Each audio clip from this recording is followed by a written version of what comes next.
저는 어릴 적에 장로교 고신측 교회를 다녔습니다.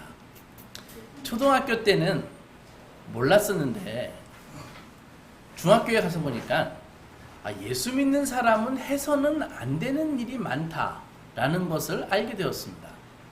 대부분 그것들은요, 당시 고신측 교단이 그 주일을 이 구약의 안식일과 비슷하게 생각하는 그런 분위기에서 나온 것들이었습니다. 예를 들어 이런 것입니다. 주일에 버스를 타고 어디에 가는 행위가 문제가 되었습니다. 이런 이야기를 하면은 그때를 경험해 보지 못한 분들은 그럼 주일에 버스 타는 게 문제가 되면은 그럼 주일에 버스 말고 자가용이나 지하철 타라는 얘기냐? 그런 게 아니라 주일에 왜 버스 타고 어디 가냐는 것입니다. 안식일을 거룩하게 지켜야지 자꾸 네가 버스를 타니까 버스 기사나 안내양이 주일에 일을 해야 되지 않냐, 교회 못 나오고 그런 이야기였습니다. 또 주일에 이 마트나 슈퍼 가서 장을 보는 게 이 지탄의 대상이었습니다. 어찌 어떻게 안식일에 슈퍼 가서 장을 볼 수가 있어? 주일에 돈을 쓰다니 이건 있을 수가 없는 일이야. 그래서 꼭 필요하다면 한번 목사님에 가서 장 봐도 되는지 안 되는지 한번 물어봐. 그래서 목사님에 가서 물어봤습니다.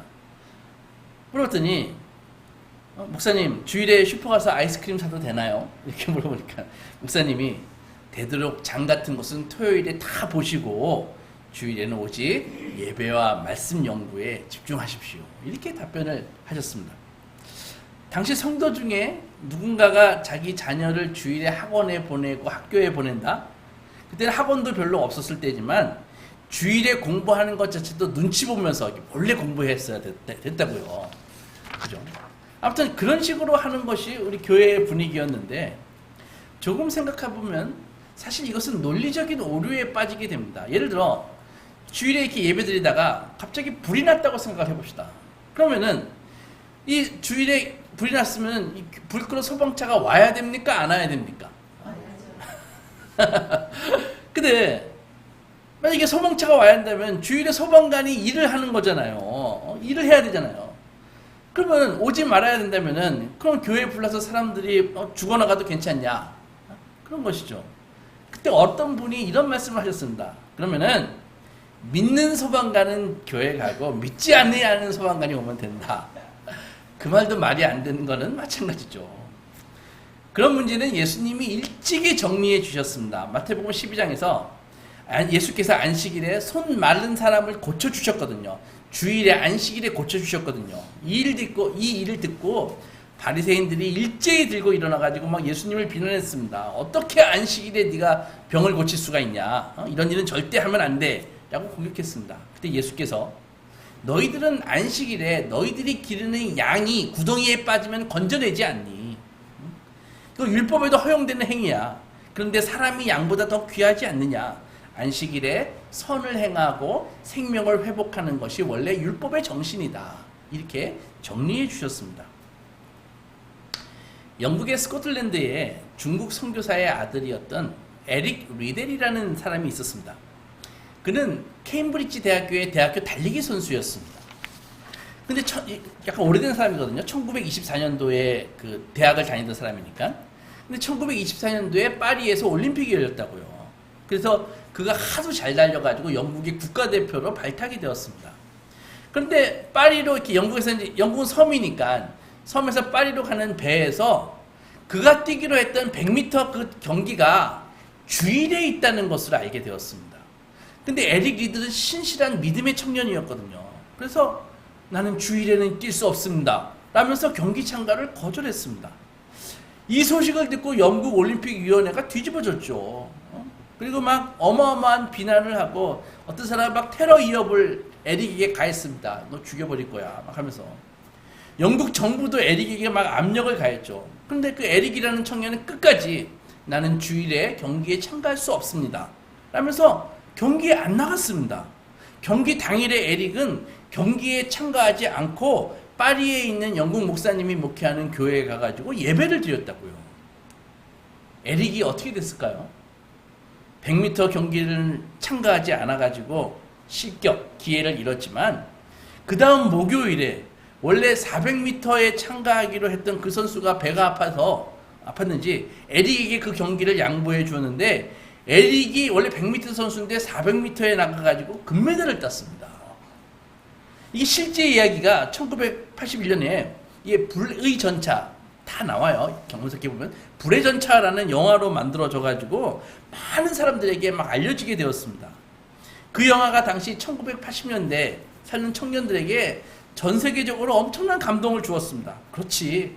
주의를 거룩하게 지키니까 하나님께서 에릭에게 금메달을 주신 거야. 하면서 그 영화를 보면서 그래 나도 이젠 이 주의를 안식일을 거룩하게 지켜야지 하면서 많은 사람들이 주일에 식당에도 가지 않고 온전히 외부 활동을 딱 끊고 거룩하게 교회에 와서 예배 드리는 것에 집중을 했습니다. 그런데 요즘은 이 1920년대하고는 분위기가 많이 달라졌습니다. 그래서 어떤 분들이 에릭을 비난하기 시작했습니다. 에릭은 꼭 주일에 경기를 한다는 이유로 100m 경기를 그거 포기했어야 됐냐. 오전이나 오후에 예비하고 100m 경기 뭐 몇 시간 하는 것도 아니고 몇십 초면 끝나는데 그 참가할 수 있지 않느냐. 그러면 주일에 경기에 참가하지 안 된다고 생각했다면 처음부터 올림픽에 나가지 말았어야지. 다른 선수라도 기회를 가졌을 거 아니야. 자신의 신앙적인 입장 때문에 다른 사람에게 피해를 주면 그거 안 되는 거 아닌가? 그리고 그러면 영국 올림픽위원회는 뭐가 되고 그 경기 기대하고 있는 영국 국민들은 또 뭐가 되는 거야? 이렇게. 그래서 에릭의 행동에 막 비난을 하는 분들도 막 생겨났습니다. 지금 생각하면 어릴 적 우리들이 갖고 있던 이 안식일에 대한 이해가 다소 율법적이었음을 알 수 있습니다. 지금은 주일에 마트도 가고 편의점도 가고 애들도 직장에 가죠. 예수님도 안식일에 병자를 고쳤듯이 간호사로서 병원에서 아픈 사람들을 돌봐야 되고 우리가 이렇게 안심하고 편안하게 주일에 예배 드릴 수 있도록 군인으로서 나라도 지켜야 하기 때문입니다. 그렇다고 주님을 향한 마음이 변화되거나 식었다거나 생각하지는 않습니다.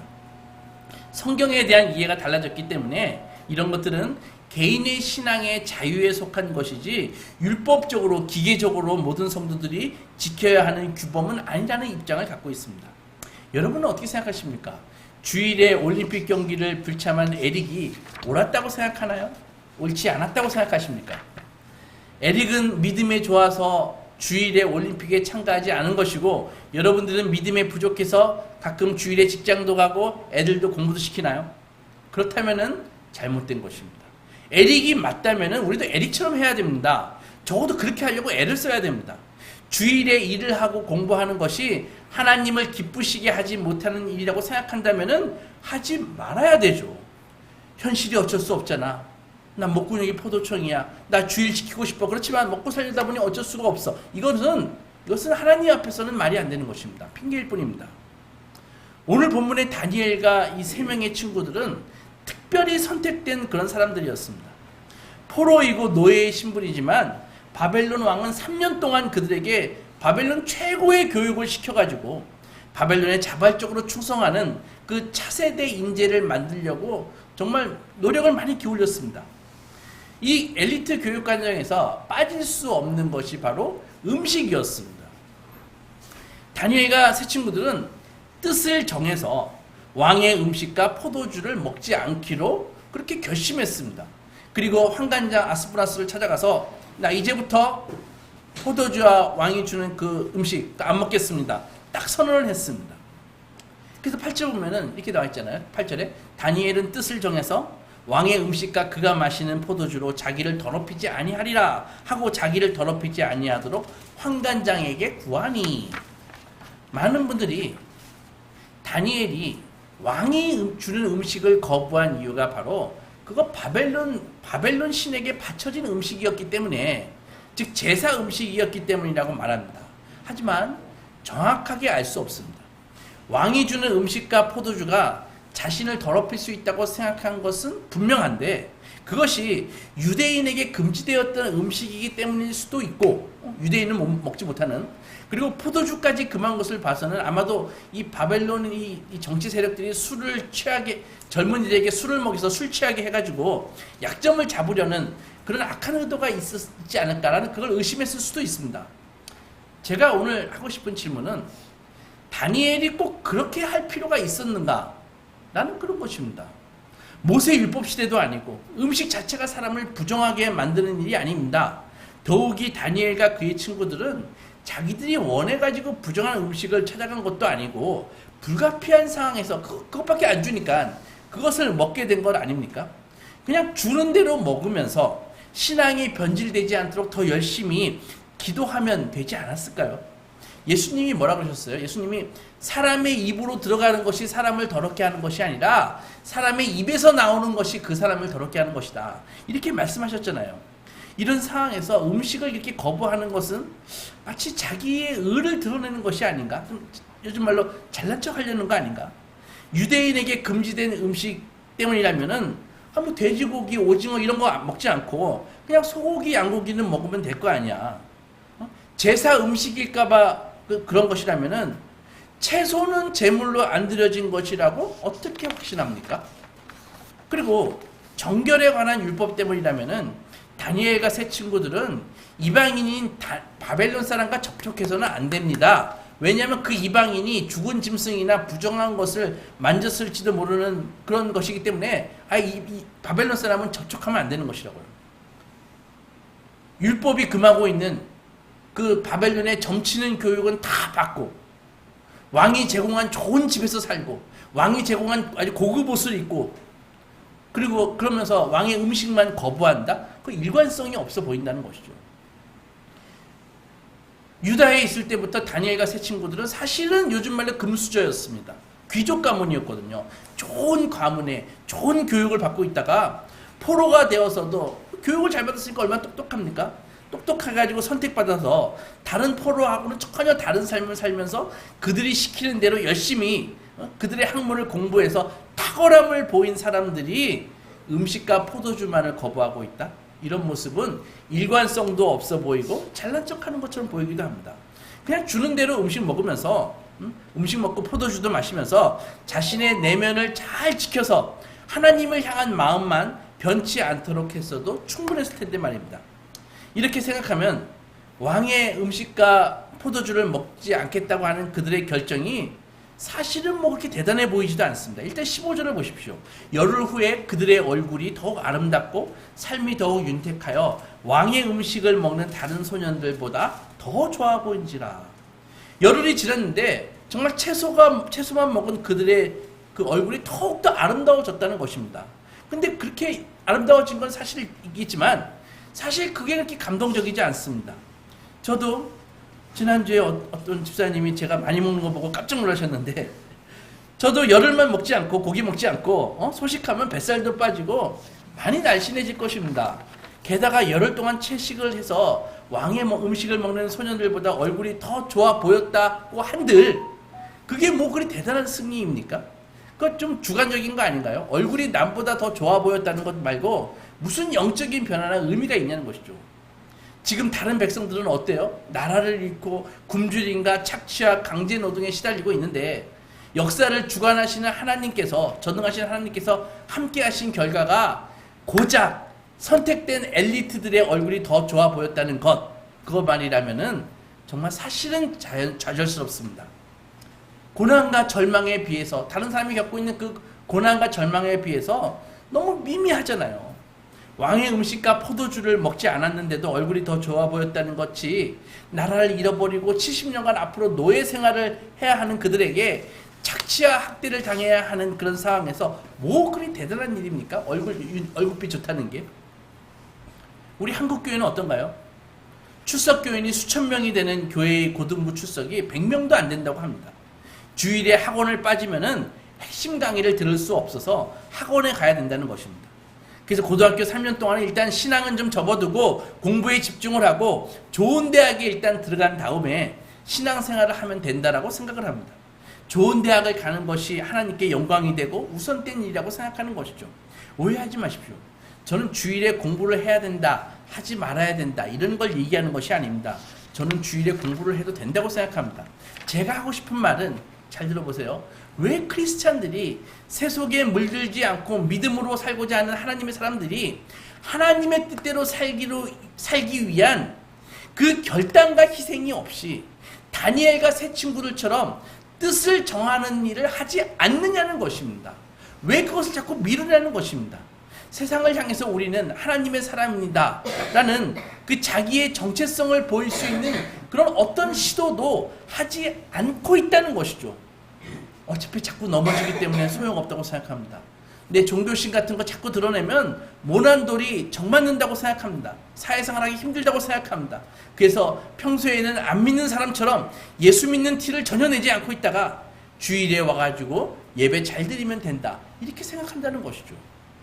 또한 이렇게 생각하는 것 같습니다. 나 하나 신앙 드러낸다고 세상이 달라지냐? 어차피 안 믿을 사람은 절대 안 믿는다.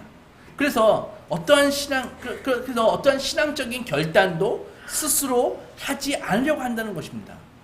저는 이 시대가 아주 나약한 시대라고 생각합니다. 셰익스피어의 햄릿처럼 작은 것 하나 스스로 결정하지 못하는 결정장애를 많은 분들이 겪고 있습니다. 막상 본인은 책임지고 결정하고 무엇 하나 의지를 가지고 하지 못하면서 남들을 비난하는 데는 아주 뛰어납니다. 그러니 더욱더 결정하고 의를 위해 나가기가 어려운 사회적 분위기라는 것이죠. 그런 분위기 속에서 사람들이 결정을 하지 못합니다. 애매모호하게 결정하지 않고 전적으로 동의하는 것도 아니고 또 전적으로 반대하지도 않고 그런 태도가 처세에 유리하다고 생각을 합니다. 그래서 요즘 젊은이들 뭐라 그래요? 글쎄, 아마도, 뭐뭐인 것 같아요, 이런 말들을 주로 사용하는 이 세대를 maybe generation, 아마도 generation, 그런 것이죠. 단순히 선택의 폭이 넓어서 결정을 내리지 못하는 것이 아니라 결정 장애를 겪는 이유가 뭐예요? 인생의 궁극적인 목적을 나의 편리함과 나의 만족에 두기 때문입니다. 그래서 선택하지 못하는 수많은 이유는 그들이 추구하는 삶의 그 궁극적인 목적이 하나님의 나라와 하나님의 의가 아니라 자기의 이기적인 목적이기 때문에 어떻게 해야 됩니까? 사사건건마다 항상 머리를 복잡하게 굴려야 되는 것입니다. 이렇게 결정하면 나에게 손해가 되지 않을까? 이렇게 결정하면 저 사람이 기분 나빠하지 않을까? 이런 것이죠. 그러니까 기준이 하나님의 나라와 하나님의 의가 아니라 인간이 될 때, 특별히 내가 될 때 나는 결정하기 어려운 거예요. 항상 머리를 굴려야 되는 것입니다. 다니엘서가 주는 질문이 뭐예요?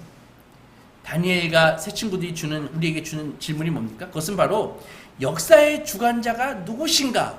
그것 질문입니다. 네 삶의 주관자가 누구신가? 너의 주인이 누구신가? 그걸 묻고 있는 것입니다. 그리고 네가 만약에 그 너의 주인이 하나님이시라면은, 그 사실에 동의한다면은 너의 삶에서 실천적으로 이것을 지금 증거하고 살고 있는가? 그것이 바로 다니엘서가 주는 메시지라고요. 바로 이 질문을 우리가 받아야 하고 반드시 답변해야 됩니다. 답변 안 하면 안 됩니다. 역사의 주관자가 누구신가? 하나님이신가? 세상을 대표하는 느부갓네살인가? 그거 지금 묻고 있는 것이라고요. 하나님이라고 믿는다면 역사의 주관자가 하나님이라는 사실을 우리 삶 속에서 실천적으로 나는 증거하고 있는 삶을 살고 있는가? 그 질문을 받아야 하고 그 질문에 반드시 답변해야 된다는 것이죠. 저는 다니엘과 이 세 친구들이 한 결정을 똑같이 기계적으로 모든 사람이 따라야 된다고 생각하지는 않습니다.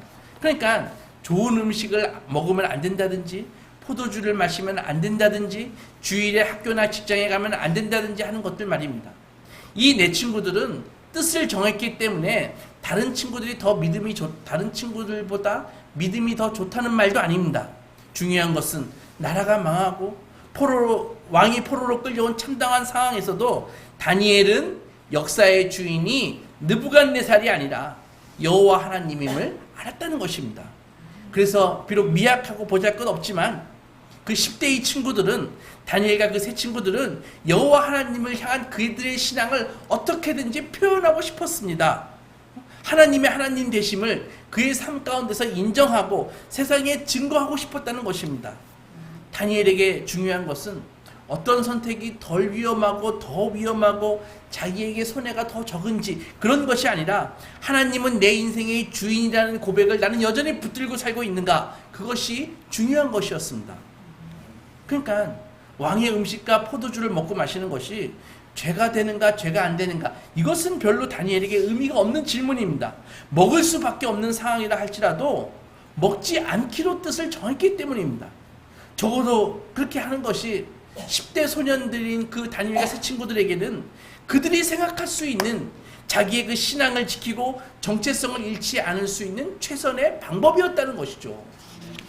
다니엘과 새 친구들은 자신들의 삶을 다스리는 것은 느부갓네살이 아니다, 여호와 하나님이심을 보여주고 싶었습니다. 바벨론 제국 그 한복판에서 포도주와 왕의 음식을 거부함으로써. 이제 우리 자신에게 물어봐야 됩니다. 스스로 정직하게 물어보십시오. 나는 지금 나의 삶의 현장에서 하나님이 나의 주인이심을 증거하기 위해 나는 지금 무엇을 하고 있는가? 내가 지금 할 수 있는 일이 무엇인가? 세상이 아무리 힘이 강해 보여도 그 가운데서도 하나님이 살아계시고 우리가 그 하나님을 의지하며 살고 있음을 보여줄 수 있는 길이 무엇인가?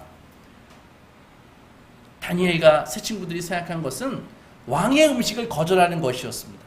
그리고 그들은 뜻을 정하고 그렇게 했습니다.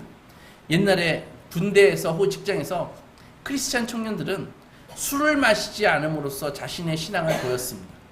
군대에서 이 때문에 매를 많이 맞고 욕을 먹고 찍히는 일도 다반사였습니다. 저도 군대 2병 1병 때 짝대기 하나 둘 때 주일에 교회 간다고 고참병들로부터 많은 어려움을 당했었습니다. 그들 나름대로 논리와 이유도 있었습니다. 쫄병이 주일에 교회 가버리면 내 몸 안에서 해야 할 일이 있는데 일요일에 고참이 그들이 그것을 더 하게 되기 때문에 저더러 너 정말 그게 교회 가고 싶으면은 병장 달고 교회 가. 저한테 그랬거든요. 그때 제가 전한 뜻은 고난과 고통이 따랐지만 주일에는 교회 가는 것이었습니다. 어떤 분들은 술 마시는 것이 죄인가라고 묻습니다. 성경에 술 마시지 말라는 말이 어딨냐? 술 취하지 말라 그랬지. 나는 술 아무리 많이 먹어도 안 취한다. 이런 사람들 많이 있었습니다.